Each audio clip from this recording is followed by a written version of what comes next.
इस खबर के प्रायोजक है राधा माधव वाटिका। शादी, पार्टी या हो कोई उत्सव तो याद करे राधा माधव वाटिका डीडवाना। सीधा आरोप है, सीधा आरोप है, सीधा आरोप है, सीधा आरोप है कि सीधा आरोप है कि यहां सब मिलजुल करके और भ्रष्टाचारियों को बचाए।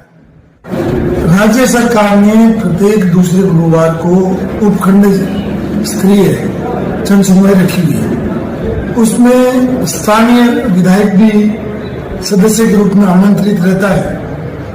आज निर्वाण विधानसभा क्षेत्र की जितनी समस्याएं हैं उनको लेकर के जनता वहां जन सुनवाई में आई थी और जिस तरीके का जन समस्या का अंबार था, मैं सोचता हूं कि एक ही दिन में लगभग 300 से अधिक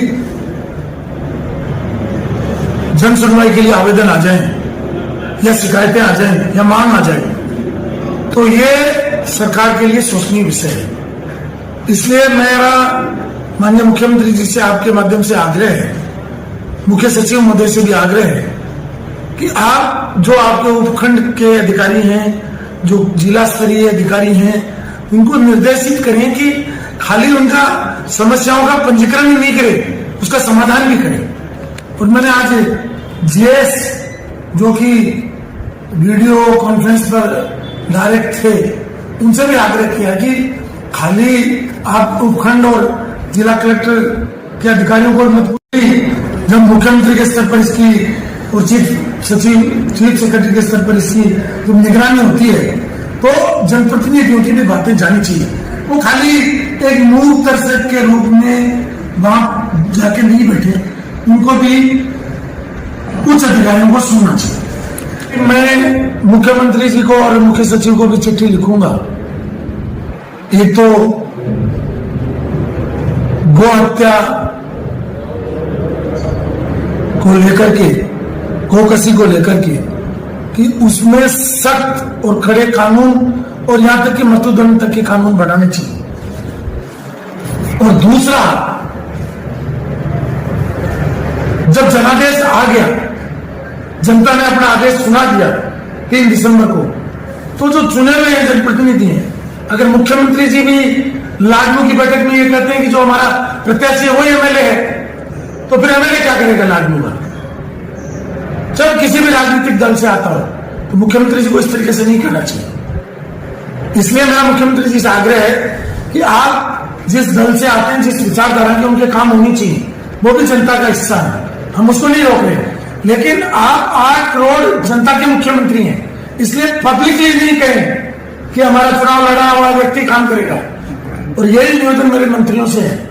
इसलिए चुनाव लड़े, उनका सम्मान करिए, आपकी पार्टी का है, आपके दल का है, आप अपने दल के लिए अलग से एक प्रकोष्ठ खोल करके उनके माध्यम से काम कराइए, लेकिन जनता के बीच में ये संदेश नहीं जाना चाहिए 8 करोड़ जनता के बीच में कि हमारे साथ पार्शलिटी की जा रही है। इसलिए जनता के साथ पारदर्शिता के साथ निष्पक्ष रूप से, न्यायिक रूप से मतलब जन सुनवाई होनी चाहिए, उसका समाधान होना चाहिए। एक आपने बहुत बड़ी बात कही कि आपने कहा था कि जो सामने आपके चुनाव लड़े हैं उनके तो काम जैसे किए जा रहे हैं, चाहे वो सत्ताधारी दल से हो, लेकिन जो बाकी और जैसे आपके कोई कार्यकर्ता है, आपसे जुड़े हुए लोग हैं, वो राजनीतिक द्वेषता से काम रोके जा रहे हैं। देखिए, मेरा ये कहना है कि यहाँ मेरा पर्याय नहीं है। इस जीवना की जनता मेरे लिए, चाहे वो किसी भी राजनीतिक विचारधारा से आती है, किसी भी जाति, धर्म, वर्ग, संप्रदाय, क्षेत्र या राजनीतिक दल की विचारधारा से आता हो, भीलवाड़ा की जनता के लिए पानी, बिजली, शिक्षा, चिकित्सा, सड़क और सारी बुनियादी समस्याएं, उसका समाधान करवाने की जनप्रतिनिधि होने के नाते प्रशासन के सामने रखना और उनका समाधान करवाना मेरी जिम्मेदारी में आता है। इसलिए मैं बोलता हूं, अगर उसमें भी राजनीतिक विचारधारा का क्या है, उसकी जाति क्या है, किस धर्म का है और कहां से आता है, ये नहीं होना चाहिए। पंचायत समिति वीडियो के खिलाफ बड़ी तादाद में जो है वो कंप्लेंट्स आई है, भ्रष्टाचार के भी मामले, और आपने भी मतलब जो है पूरे लोगों को भी शामिल किया है। तो देखिए, यहाँ भीलवाड़ा नगर परिषद की 1.5 साल बाद भी कांग्रेस का बोर्ड है, बीजेपी की सरकार है, मुझे लगता है कि बिना मिली भगत तो 1.5 साल तक अगर मीटिंग ही नहीं करे और इतनी बड़ी शिकायतें उसके बाद में चेयरपर्सन के खिलाफ कार्रवाई नहीं हुई तो ये तो मिली भगत है कहीं कहीं। मुझे लगता है कि डिडवाना में बीजेपी कांग्रेस एक होगी और एक होकर के भ्रष्टाचारियों को, दुराचारियों को और नकारा और निकम्मे लोगों को बचाने में लगेगी।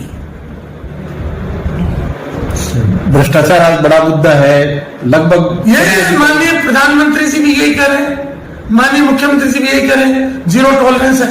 मेरा आपके माध्यम से ये देखिए इतने हाथ जोड़ करके कहना है कि जीरो टॉलरेंस कहने वाले जो मैंने शिकायतें की है माननीय मंत्रियों को विधानसभा में पत्र लिखे हैं, मैंने आपके अफसरों को पत्र लिखे हैं, उन पर कार्रवाई कराई है। जनता ने जो भ्रष्टाचार की शिकायत कराई है उन पर कार्रवाई कराई है, क्यों नहीं करवा रहे? या तो कहो मत कि जीरो टॉलरेंस है, अगर कहते हो तो फिर कार्रवाई करो। आप जिस तरह से कह रहे हैं कि अधिकारी मनमर्जी कर रहे हैं, सुनवाई नहीं कर रहे हैं, तो क्या माना जाए कि अधिकारी बेलगाम हो चुके हैं, उनको किसी तरह? निश्चित रूप से अधिकारियों को पता चल गया ना, क्योंकि पूरे राजस्थान में ये हो गया, इसकी चल रही है, उसकी नहीं चल रही है, जनप्रतिनिधि मंत्री इनका पता ही नहीं चल रहा है कि जनप्रतिनिधियों के बहुत बुरी हालत है। मैं ये कह रहा हूं कि इस राज्य में ब्यूरोक्रेसी हावी है और वर्तमान जो सरकार है उसके दल के लोग, उनके विधायक वो दर की ठोकरें खा रहे हैं। इसलिए मुख्यमंत्री जी से कहना है कि आप विदेश जाओ, 15-15 दिन की यात्राएं करो, प्रचार करने जाओ, 7 दिन हेलीकॉप्टर का प्रयोग करो, लेकिन कभी न कभी तो समय निकाल करके अपने जनप्रतिनिधियों को भी सुनो, जनता की भी सुनो, उनकी तकलीफें सुनो और उनका समाधान करो। ये मेरा हाथ जोड़ के कहना है, ये आरोप नहीं है, ये हाथ जोड़ के कहना है। निर्मला नगर परिषद में जो भ्रष्टाचार हुआ, मेरा सीधा सीधा आरोप है कि यहाँ की भारतीय जनता पार्टी कांग्रेस के सभापति को बचाने में लगी हुई है, पूरी ताकत झोंक रखी है। नहीं तो उसको दोषी करार देने के बाद में भी आज कार्रवाई नहीं हो रही है। सीधा आरोप है कि यहां सब मिलजुल करके और भ्रष्टाचारियों को बचाए।